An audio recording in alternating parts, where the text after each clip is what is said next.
አብረው በልተው ጠጥተው አማላው ነው እዛ ላይ ነው ያስገባችሁ። አረ ጎትታ ነው የወሰደችው ታክሲ ውስጥ በምንድን ነው ያበላችሁ ወይስ በምንድን ነው ያጠጣችሁ መድኃኒቱን? መድኃኒቱን ከበላ በኋላ ነው ከንፈሯን ብሎ ቀኔ ነከሳት። ከሷ ቤት እንዳይወጣ ነው አዛው በር ላይ እንዲቀመጥ በዛ ሰዓት እንዲመለስ ፈልጋል ነበር። እሺ ምን ነበር የተጠየቀ? ጸጉሩና እንትን ላቦት ያልነቀው ቲሸርት ጸጉሩ ማለት የምን ጸጉር ያልታጠበ ቲሸርት ያልከኝ ወርቅ ይሄን ነገር በእጅሽ ላይ ቢገባ ኖሮ አሳልፈሽ ለጠንቋዩ ሰጪ ነበር። ስንት ሰው እንዲሞት ተሰራበት፣ ስንት ሰው ነፍሱን ቤቱን እንዲበትን ተሰራበት። እስኪ ንገር። አይ እሱማ እኮ እዛ የምታየው እኮ ብዙ ጉድ እኮ ነው። ራሳቸው ፈልገው እዛ ጋር የሚመጡት ገባ የሚያምኑ አሁን ለምሳሌ በዛ የሚያምኑ መጥቶ ያስፈርዳሉ። ምን ይላሉ? እንዲያርጉ ይባላሉ። ይሰራል። በቃ በስነ ምሳሌ ብር ያለውን ሰው ብቻ ለመጥበስ ከፈለገች ለምሳሌ በኩል ይሰራል። እውነት ለመናገር በብዛት ለሴቶች በኩል ነው ኩል ይሰጣታል። በቃ እሱን እየተባለች አይኗ ጥርሷ ምናምን እያልክ በቃ ለማህበረሰቡ ራሱ ትልቅ ትምህርት እኮ መሆናል። ቤት አዲስ አበባ ውስጥም አለው ወደ ቦሌ መድኃኒዓለም ጀርባ ትልቅ ግቢ ያላቸው። ከዛ ዋናው ቤቱ። እሺ ከዛስ እንዴት አገኛቸው? የመጀመሪያ ጊዜ ጅጅን እንዴት ነው ያገኛት አንተ? ከኔ ጋር ነው እኮ ያገኛት። ጆከር በኔ እኮ ነው ያወቃት። አብረው በልተው ጠጥተው አማላው ነው እዛ ላይ ነው ያስገባችሁ። አረ ጎትታ ነው የወሰደችው ታክሲ ውስጥ ጎትታ ያስገባችሁ። ነገር እንዳይዛት አለበት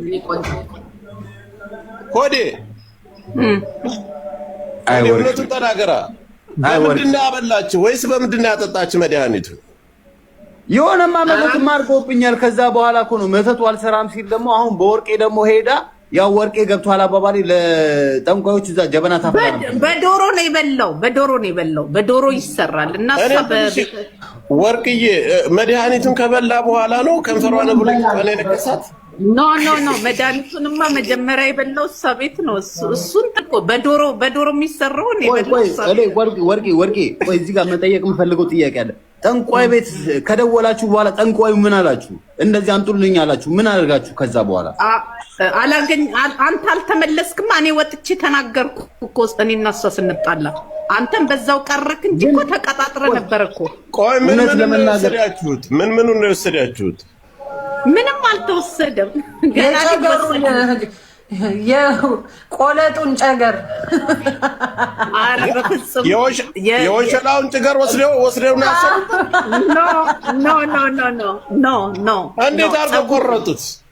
ኖ አልተቆረጠም፣ አልተወሰደም። ምንም የተወሰደ ነገር የለም። እና በምንድን ነው ያሰራችሁት? ወርቄ እውነቱን ተናገሪ አንቺ ደንቆሮ። አሁን ምንም አልተሰራም። ለምን ደንቆሮ ጆከር ይድባት ጃሮ ቢቲ በተና ማሩ ይድባት ጆከርዬ ይሁን ምን አለ በጠንቋይ ነው የሚያጠፉት ያሉት ይኸውልህ ገና ልጁ እንዲመለስ ከዛ እንደዛ አድርጊ እንደዚህ ተጠይቋል።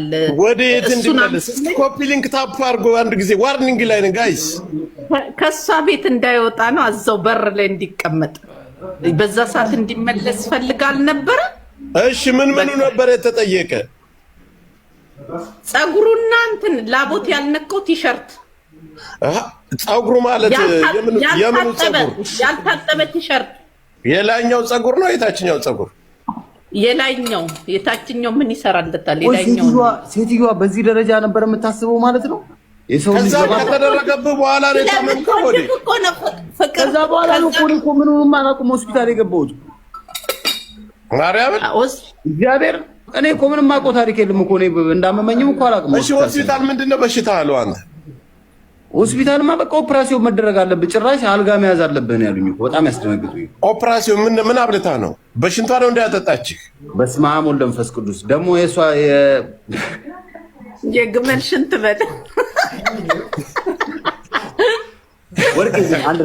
ወርቄ ግን አንተ ያቀበል ይሄንን ነገር ብታገኙ ግን ወይኔ አሮጊቶች አንተነትም በቃ አጥቷሽ አሁን ነገሩ ሁሉም ነገር አልፏል።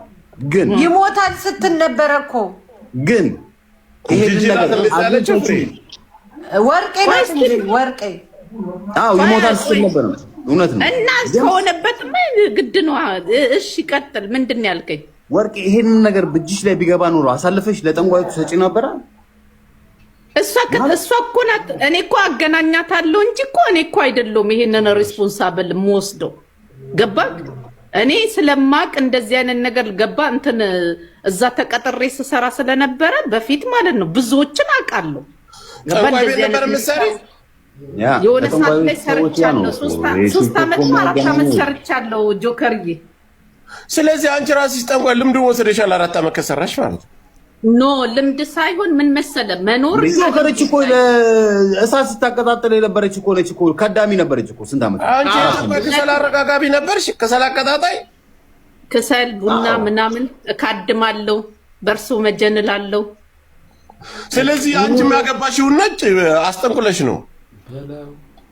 አይ እኔ አስጠንቅዬ ምናምን አላገባውም፣ አላምንበትም። ለገብቷል እኔ 4 ዓመት ስትኖሪ እዛ ቤት ውስጥ ጠንቋዩ ጋር 4 ዓመት ስትኖሪ ስንት ሰው እንዲሞት ተሰራበት? ስንት ሰው ነፍሱን ቤቱን እንዲበትን ተሰራበት? እስኪ ንገሪኝ። አይ እሱማ እኮ እዛ የምታየው እኮ ብዙ ጉድ እኮ ነው። ባይዘዊ አንድ ነገር ልንገር ጆከርዬ፣ ምን አለ መሰለ ሰዎች ናቸው የእውነታቸውን ነው ግን እያወሩ ያሉት ወይስ ድራማ ነው? ማለት የሆነ ራሳቸው እየፈጠሩ እየተቀባበሉ ነው? እውነታቸውን ነው ፍሬ የምታወራው? እንግዲህ ሆዴ እያወራ ያለው ጆከር ኤቭሪቲንግ ትክክል ነው እየገባኝ አይደለም። እኔ ሊዋጥልኝ አልቻለም። በዚህ በሰለጠነ ዘመን እንደዚህ አይነት ነገር አለ ብሎ ማመን ራሱ ይከብዳል። ሆዴም እንግዲህ አምኖበት ከዛ በኋላ ነው ከብዙ ከሞት ደርሼ የተመለስኩት እያለ ነው የሚናገረው። እንግዲህ ሆስፒታልም ገብቼ ሰርጀሪ መሰራት አለበት ተብያለሁ፣ ከባድ በሽታ ውስጥ ነው የነበርኩት ይላል። እንግዲህ በዚህ በሰለጠነ በ21ኛው ክፍለ ዘመን እንደዚህ አይነት ነገር አለ ብላችሁ ታምናላችሁ? እስቲ እናንተ እስቲ የራሳችሁን አስተያየት እስቲ በዚህ ላይ ስጡበት።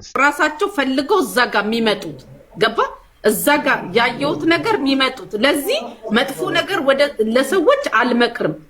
ወይ በሃይማኖታቸው ወይ በእግዚአብሔር ጠንክራችሁ መጸለይ እንጂ የሆነ ነገር ሲጎልባቸው ይሄዱና ችግር የሚያመጡት እንደዛ ነው። ገባ ሰዎች ናቸው ራሳቸው ይሄዱ ነው። ያው ወርቄ ትክክለኛ ጥያቄ ነው። 4 ዓመት ሰርቻለሁ እነሱ ጋር ቡና ቀቃይና ተላራጋቢ ነበርኩ አልሽ። ያ ከሆነ በህይወትሽ አንቺ ይሄ ነገር አሁን ትክክለኛ ነገር ሰርቶ ህይወቱ የተበላሸ ሰው ታውቂያለሽ? የተበላሸም የተስተካከለለትም ሰው አውቃለሁ። እንዴት መስተካከል ማለት የሚያምኑ አሁን ለምሳሌ በዛ የሚያምኑ መጥቶ ያስፈርዳሉ። ምን ይላሉ? እንዲያርጉ ይባላሉ። ይሰራል በቃ በስነ ስርዓቱ። እኔ በቃ ከሰውየውና ከሴትዮዋ ስር 2 ቤት ነው ያላቸው ገባ ግቢ ውስጥ ማለት ነው። እና ከሴትዮዋና ከሰውየው ብዙ ነገር ነው የተማርኩት። እንዴት አሁን ለምሳሌ አንዳንዴ መንፈሱ ሲቆጣ ያማቸዋል። ገብቷል? የሚያማቸው እንዴት ማፍረስ እንደሚቻል እንዴት አሁን ለምሳሌ መዳን የሰው እጅ የሚባል ነገር አለ። እንዴት አድርጎ ያንን ሰው እንደሚያሽሩት እንዴት እንትን እንደሚሉት ይሄን አሁን ለምሳሌ ተምሬያለሁ። ገባ? አሁን በእንደዛ አይነት ነገር የታመመ ሰው ችግር ያለበት ሰው መፍታት እችላለሁ። ግን እኔ አሁን እንደዚህ አይነት ነገር ውስጥ መግባት ስለማልፈልግ እንጂ ምንም እንትን የምለው ነገር የለም። እና ብዙ ነገር ተምሬያለሁ። ገባ? አንዳንዴ ችግር ብዙ ቦታ ያስገባል። በራሱ አካውንት ነው የገባው። ጋይስ ሂጂበት እየሰማንሽ ነው። እና አንዳንዴ ሰዎች ገባ ትርፍ ነገር ፍለጋም የሚመጡ አሉ። እኔ ለምሳሌ ባላዋቂው አዋቂ ነው እኔ የምለው አዋቂው እንትን ሲሄድባቸው አላየውም። እነሱ ናቸው ከየትና ከየት ሀገር ተሰደው መጥተው ሀብታሞቹም ድሃዎቹም ማለት ነው። አስጠንቁላስ ምን ማስጠንቆል እኮ አያስፈልግም። በዛ እኮ እንትኑን ምናምን በስነ ስርዓቱ ከገበርክ ምን ካልክ እኮ የፈለከው ቦታ ትደርሳለህ። የሰው ልብ መሳብና የሰው ልብ እንዲስብ አንተን እንዲከተል ማድረግ እኮ ነው ማድረግ ነው። አሁን ብዙ ቲክታከር በቃ እዚህ ላይ ይሄን ጠንቋይ ቦታ ላይ እዛ ላይ ይደርሳል ማለት ነው። ቆንጆ ካልሆንክ ራሱ ማለት ነው በቃ ውበትክ ጎልቶ እንዲታይ ራሱ ኩል ምናምን ይሰጣል እኮ ለሴቶቹ። እኔ አውቃለሁ። ለምሳሌ አይኑ ስውር ሆኖ ሰው በቃ ያላየውን ቆራጣውን አፍንጫ ረዝሞ ይታየዋል። አይለቀለት ይላሉ በኮሜንት እኮ ነው። ቆራጣው አፍንጫው ማለት ነው ምን የማርያም ልጅ ነው ቤተሰብ። አሁን ለምሳሌ ብር ያለውን ሰው ብቻ ለመጥበስ ከፈለገች ለምሳሌ በኩል ይሰራል። እውነት ለመናገር በብዛት ለሴቶች በኩል ነው ኩል ይሰጣታል። በቃ እሱን እየተባለች አይኗ ጥርሷ ምናምን እያልክ በቃ እና የሆነች እጅ ላይ ምናምን የምትቀባ ምናምን የሆነ የተለየ ሽቶ ምናምን አላቸው። ገባ ሽቷቸው ውስጥ ራሱ ጠብ የሚያደርጉት ነገር አለና ከዛ በኋላ በቃ ተዘራራላ ብር ያለው እየሮጠ እነሱ ጋር ብር ያለው ዲስታው አይጠይቃቸው። በነገራችን ላይ እኔ እንደቀልድ አላየሁም ይሄን ነገር ሆዴ እውነት ነው። ህዝባችን በአጠቃላይ ከትንሽ እስከ ትልቅ ለመለወጥ እያለ ራሱን የማይሆኑ ቦታ ላይ ከቷል። ትክክል። ይሄ መጥፎ ነው። እንደኔ ይሰራል ብዬ አላምንም። የራሴ እምነቴ ነው። ወይ ጉድ! አይ ጆከር የስንቱ ህይወት የተበላሸው የኔ ጌታ በእንደዚህ አይነት ነገር ነው። ትክክል ነች። እዚህ ጋር እየተናገረች ያለችው ነገር የአብዛኛዎቹ ህይወት እየተበላሸ ያለው ወይም ደግሞ የብዙ ሰው በዚህ ዘመን ላይ እየተበላሸ ያለው ምንድነው? ትርፍ ነገር ለማግኘት በሚል ነው። የተሻለ ነገር እያለው የሌላ ትርፍ ነገርን በመመኘት የሚመጡ የባሰ ማጣቶችና ጭራሽ ጤናንና ማንነትን እስከ መረበሽ የሚደርሱ ነገር አይምሮ የሚያስቱ ነገሮች ደረጃ ድረስ የሚደርሱ ጥፋቶችን ነው የሚያስከትለው። ሁሉም ነገር የሚከሰተው ሰው ልጅ በራሱ በእጁ በሚያመጣው ነገር ነው። እዚህ ጋር እንግዲህ ለረጅም ዓመት አገልግያለሁ የምትለው እቺ ሴትዮ እንኳን እየተናገረች ያለው ነገር ይሄንኑ ነው። አብዛኛዎቹ የሚመጡት ትርፍ ነገር ለማግኘት ነው፣ መጨረሻቸው መጥፎ ነው እያለች ነው እየተናገረችን ያለችው እንግዲህ ሴትዮ። እውነቴን ነው የምነግርህ። ለማህበረሰቡ ራሱ ትልቅ ትምህርት እኮ መሆን አለበት ጋይስ። የስንቱ ቤተሰብ የተማረ ትላለ ገንዘብ ያለው ወዶ አይደለም። አንዳንድ ሰው የሆነ ቦታ ላይ የሚገኘው ግን የወደደ ይመስለዋል። እና የሆነ እኔ በብዛት የምመክራቸው የሞተ መንፈስ አንዳንድ ሰዎች ይቀሰቅሳሉና መነካካት አያስፈልግም። ችግርም ያልፋል፣ ምንም ያልፋል። ትግስት አድርጎ ከእግዚአብሔር ጋር እናትህ ነኝና አንዱ ጠንቋይ እዚህ ነው ቤት አውቃ ነው ምናምን ይላል። ናታ እውነቷን ነው የምትናገረው። በቃ ነው እውነቴን ነው። እሱም ደግሞ ማስረጃ ተቀባጥራለህ ናታ ቅማላ እና በየሃይማኖታችሁ በቃ እግዚአብሔር ቤትም ቦታ ይገኛል። ገባ? እነሱም እኮ ያውቁታል እኮ። የሚገርምክ አሁን እንቅልፋተው ምናምን ሲሰሩ እኮ ማለት ነው ከነሱ በላይ ኃይል እንዳለ ያውቃሉ እኮ። እግዚአብሔር እንዳለ በእግዚአብሔር ያመነ ድርሽ ያላለ ማለት ነው። ገባ? ራስን ተጠበቅ። በቃ በሃይማኖት እግዚአብሔርን ሙጥኝ ብለህ እንትን ካልክ ማለት ነው ከዛ ነገር እንትን ትላለህ። ገባ? ይጠብቃል እግዚአብሔር ማለት ነው። ወደ ፈጣሪ ወደ ጥበቃ ከመሄዳችን በፊት ኢትዮጵያ ውስጥ አንቺ አሁን በባለ ሀብት ደረጃ በአርቲስት ደረጃ አስጠንቁሎ የተቀየረ ማን አለ? ይሄንን አቃለው ብዙ ነው ግን ከሌ ብዬ ከሌ ብዬ እንትን ከሰል አራጋቢ የነበርሽው ምን አለ?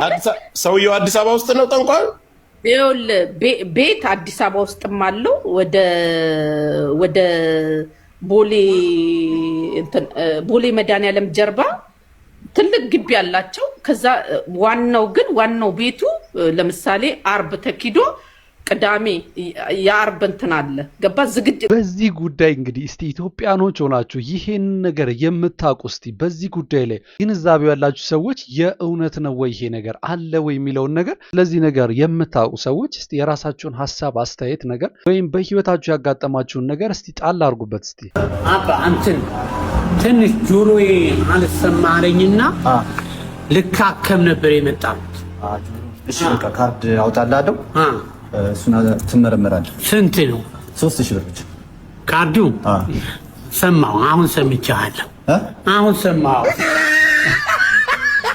እንግዲህ እዚህ ጋር የምንመለከተው አንዳንድ የህክምና ተቋማት ላይ እንግዲህ በሚያስደነግጥ መልኩ እንግዲህ ሌሎች ቦታ ላይ ሙሉ ህክምናን መጨረስ በሚያስችል ደረጃ የሆኑ ገንዘቦች ለካርድ ተብለው ይጠራሉና በእናንተ በዚህ ላይ ያላችሁን አስተያየት እስቲ የራሳችሁን አስተያየት እስቲ ጣል አድርጉበት።